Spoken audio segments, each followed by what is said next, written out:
બધાને આવડી જાય એ રીતના આજે ગુંદપાક બનાવીશું. આ ગુંદપાક બનાવવાની રીત એટલી સરળ છે ને કે જેમણે ક્યારેય ગુંદપાક બનાવ્યો ન હોય ને એને પણ આવડી જશે. અત્યારે શિયાળામાં હેલ્ધી વસ્તુઓ ખૂબ ખાવામાં આવે છે અને ચેનલમાં મેં તમારી સાથે ઘણા બધા પાક અને લાડુની રેસીપી શેર કરેલી છે જે પ્લેલિસ્ટમાંથી તમે જોઈ શકો છો. પણ આજે જે ગુંદપાક બનાવીશું એમાં કોઈ પણ લોટનો ઉપયોગ નહીં કરીએ અને ફરાળમાં ખાવો હોય તો પણ ખાઈ શકાય. હા, જે લોકો ફરાળમાં ગુંદ ખાતા નથી એ લોકો સ્કીપ કરે. માત્ર 3 કે 4 ઘરમાં જ રહેલી સામગ્રીમાંથી બનતો ગુંદપાક એટલો બધો સોફ્ટ થાય છે ને કે મોઢામાં મૂકશો ને તો ઓગળી જશે. સાથે સ્વાદિષ્ટ પણ એટલો થાય છે. તો ગુંદપાક બનાવવા માટે વિડીયોમાં આપેલી બધી ટિપ્સને યોગ્ય રીતના ફોલો કરશો તો ગુંદપાક એકદમ સરસ થશે. હવે સૌથી પહેલાં 100 ગ્રામ જેવો ગુંદ લેવાનો છે. હવે આ ગુંદ સાથે 100 ગ્રામ જેવો માવો લીધો છે. આ બિલકુલ ઓપ્શનલ છે. માવાથી ગુંદપાક એકદમ પોચો બને છે, પણ જો માવો ના હોય ને તો દૂધની મલાઈ લઈ શકાય. મલાઈ પણ ના હોય તો એમને પણ બનાવી શકાય, પણ એના માટે તમારે કેવી ચાસણી રાખવી જેથી ગુંદપાક એકદમ સોફ્ટ થાય. તો એ માટેની બધી ટિપ્સ અહીં વિડીયોમાં આપવાની છું. હવે કડાઈમાં ઘી મૂકીને સૌથી પહેલાં તો ગુંદને તળી લેવાનો છે. ગુંદપાકમાં ગુંદ મેઇન ઇન્ગ્રીડિયન્ટ છે એટલે તળવામાં ખાસ ધ્યાન રાખવાનું. કાચો તો બિલકુલ ના રહેવો જોઈએ, નહીતર ગુંદપાક ખાવામાં ચોટશે. હવે અહીં ધીરે ધીરે બધો ગુંદ તળી લેવાનો છે.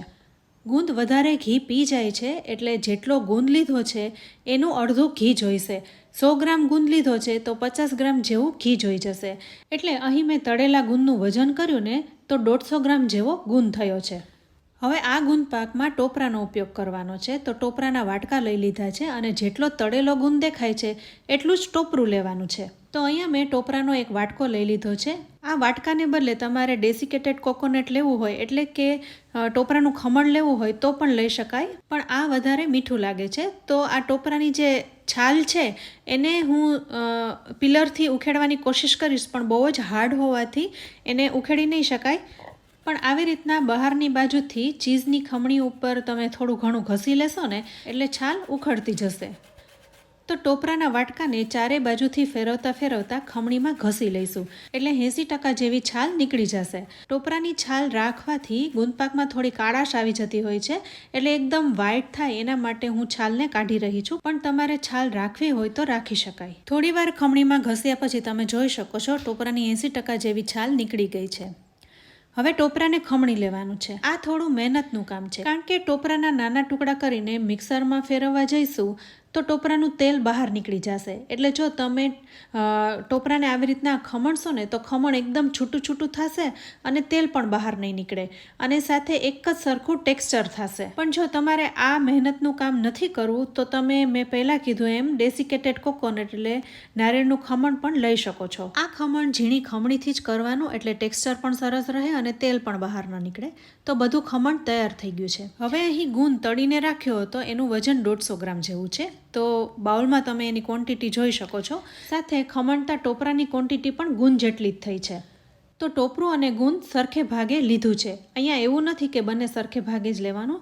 જો તમારે ટોપરું ઓછું લેવું હોય અને ગુંદ વધારે લેવો હોય તો લઈ શકાય, પણ મેં અહીં બંને સરખા ભાગે લીધું છે. હવે ગુંદપાક બનાવીએ એ પહેલાં ગુંદને અધ કચરો વાટી લઈશું. તો લાકડાના દટ્ટાથી અથવા તો કોઈ પણ વાટકીથી ગુંદને આવી રીતના ક્રશ કરી લેવાનો છે. અહીંયા ગુંદ તળવામાં જેટલું ઘી જોયું એટલું જ જોઈશે. હવે વધારે ઘીની જરૂર નહીં પડે. તો ગુંદને આવી રીતના ક્રશ કરી લીધો છે. સાથે ટોપરાના ખમણને પણ મિક્સ કરી દેવાનું છે. અહીંયા બંને સરખે ભાગે લીધું છે એટલે 150 ગ્રામ તળેલો ગુંદ અને 150 ગ્રામ ટોપરું એટલે ટોટલ વજન 300 ગ્રામ જેવું થયું છે. તો આ ગુંદપાક ચાસણીમાં બનાવવાનો છે એટલે ખાંડ લઈશું. તમારે જો ગોળમાં બનાવવો હોય ને તો ગોળમાં પણ બનાવી શકાય, પણ ફરાળમાં ન ખાઈ શકાય. તો જ્યારે તમારે ખાંડની ચાસણીનો ઉપયોગ કરવાનો હોય ને તો જેટલી સામગ્રી હોય એનાથી પોણા ભાગની કે અડધા ભાગની ખાંડ લેવાની. જો તમે વધારે મીઠું ખાવ છો તો પોણા ભાગની ખાંડ લેવાની અને ઓછું મીઠું ખાવ છો તો અડધા ભાગની ખાંડ લેવાની. જો ગોળ લેતા હોય તો ગોળ પણ એ જ રીતના લેવાનો. બધી જ મીઠાઈમાં આ જ રીતના રેશિયો હોય છે. તો આ ટીપ ફોલો કરીને કોઈ પણ મીઠાઈ કે વસાણા બનાવશો ને તો વધારે ગળ્યા પણ નહીં થાય અને મોડા પણ નહીં. હવે ટોપરું અને ગુંદ સરખી રીતના મિક્સ થઈ ગયા છે, પણ હજુ થોડું લાકડાના દટ્ટાથી દબાવી લઈશું એટલે ટેક્સચર એક સરખો આવી જાય. હવે ગુંદ અને ટોપરા સાથે 100 ગ્રામ માવો લીધો છે. માવાને અહીં શેકવાનો નથી કારણ કે અત્યારે શિયાળો છે અને તરત જ જામી જતો હોય છે. સાથે સૂકા હવામાનને કારણે મોઇશ્ચર પણ તરત ઉડી જતું હોય છે. એટલે ગુંદપાક સોફ્ટ થાય માટે હું માવાને શેકી નથી રહી, આમ જ એને છૂટો કરી રહી છું. સાથે અહીં મેં થોડી બદામની સ્લાઇસ કરી રાખી છે અને થોડો ગુંદ પણ તળી લીધો છે. એનો ઉપયોગ આપણે ગાર્નિશિંગ માટે કરીશું. હવે લેવાની છે ખાંડ. તો મેં પહેલાં કીધું એમ ટોપરું અને ગુંદ છે એ વજનમાં 300 ગ્રામ છે, તો એનાથી અડધી અથવા તો પોણા ભાગની ખાંડ લઈ શકો. તો મેં અહીં 200 ગ્રામ જેવી ખાંડ લીધી છે, એટલે અડધાથી વધારે અને પોણા ભાગથી ઓછી. હવે ગુંદપાક બનાવીએ એ પહેલાં જે ટ્રેમાં ગુંદપાકને રાખવાનો છે એને ઘીથી ગ્રીસ કરી લઈએ. હવે જે પેનમાં ગુંદ તળ્યો હતો એમાં ચાસણી બનાવી લઈશું. તો 200 ગ્રામ જેવી ખાંડને ઉમેરી દઈશું. એનાથી અડધું પાણી ઉમેરીશું. ખાંડ ડૂબે એટલું પાણી ઉમેરી દેવાનું છે. હવે મિક્સ કરી લઈશું અને ઉફાણો આવે ત્યાં સુધી ગરમ કરીશું. ધીરે ધીરે ખાંડ છે ને એ ઓગળવા લાગશે. સાથે અહીં બધી વસ્તુને તૈયાર કરીને રાખી દીધી છે, જેથી ફટાફટ ઉમેરી શકાય. હવે 1 કે 2 ઉભરા પણ આવી ગયા છે અને ખાંડ ઓગળી ગઈ છે. તો આપણે ચેક કરીએ છીએ તો ચાસણી છે ને એ થોડી ચીપચીપી જ છે. હજુ આમાં તાર થતા નથી. અહીં આપણે 1 તારની ચાસણી કરવાની છે. તો માત્ર ચીપચીપી જ છે, પણ ફરી 2 મિનિટ આપણે મિક્સ કરીશું એટલે 1 તાર જેવી ચાસણી તૈયાર થઈ જશે. અહીંયા જો માવાને બદલે તમારે મલાઈ ઉમેરવી હોય ને તો મલાઈમાં પાણીનો ભાગ હોય છે, એટલે 1 તારથી થોડીક વધારે કડક ચાસણી કરવાની, જેથી ચાસણી છે એ બેલેન્સ થઈ જાય. અને મલાઈ કે માવો કંઈ જ ના ઉમેરવું હોય તો 1 તારની ચાસણી થાય પણ તાર ખેંચતા એ તૂટી જતો હોય ને તો એવી ચાસણી કરવાની, એટલે કે સોફ્ટ ચાસણી કરવાની, જેથી ગુંદપાક છે ને એ પણ સોફ્ટ થાય. તો અહીંયા પહેલાં ગેસ બંધ કરી દીધો છે અને 1 તાર ખેંચતા એ તૂટતો નથી એવી ચાસણી અહીં તૈયાર કરી છે. કારણ કે માવો ઉમેરવાનો છે, માવામાં થોડું ઘણું મોઇસ્ચર છે, એટલે હજુ ચાસણી સોફ્ટ થશે. તો ગેસ બંધ કરીને માવાને ચાસણીમાં ઉમેરી દીધો છે અને ફટાફટ મિક્સ કરી લેવાનું છે. અહીંયા હવે તમારે કામ બધું ફટાફટ કરવાનું છે, કારણ કે વાતાવરણમાં ઠંડી હોય ને એટલે જલ્દીથી બધું જામી જતું હોય છે. હવે માવો મિક્સ કરીને ટોપરું અને ગુંદને પણ ઉમેરી દઈશું.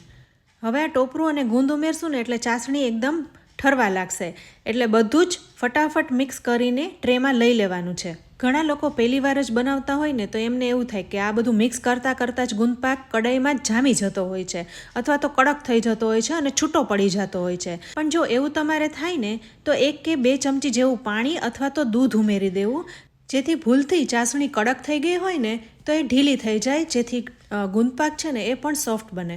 હવે બધું મિક્સ થઈ ગયું છે તો ટ્રેમાં લઈ લઈએ. અહીંયા તમારે સાથે સૂટ ગંઠોડા એવું ઉમેરવું હોય ને તો ઉમેરી શકાય. હવે ગુંદપાક બધો ટ્રેમાં લઈ લીધો છે અને તવીથાથી સેટ કરી લઈશું.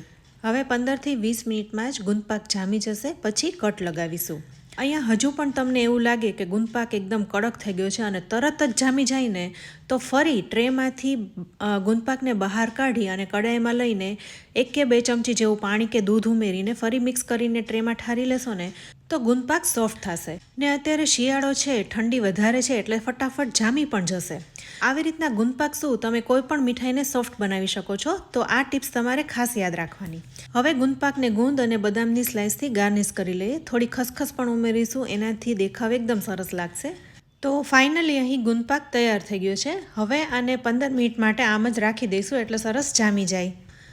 તો ફ્રેન્ડ્સ, તમને આજના આ ગુંદપાકની રેસીપી કેવી લાગી? વિડીયોમાં આપેલી બધી ટિપ્સ અને ટ્રિક્સને ફોલો કરશો ને તો ગુંદપાક એકદમ સરસ બનશે. 15 મિનિટ પછી ગુંદપાક જામી ગયો છે તો કટ પણ લગાવી લઈએ.